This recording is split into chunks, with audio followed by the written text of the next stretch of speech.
Manihapon guys. So, yun. Lutuan na sa nato ang dragon. Gutom ng dragon guys. Ano siya technique guys para dili mo So, ang kulang ani niya kay ang dahon ng laurel.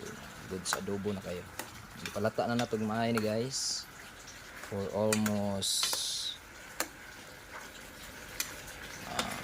30 minutes to 40 minutes.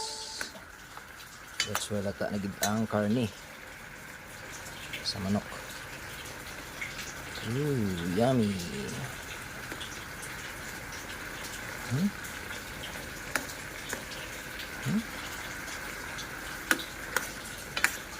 So sweet ni siya guys, sweet.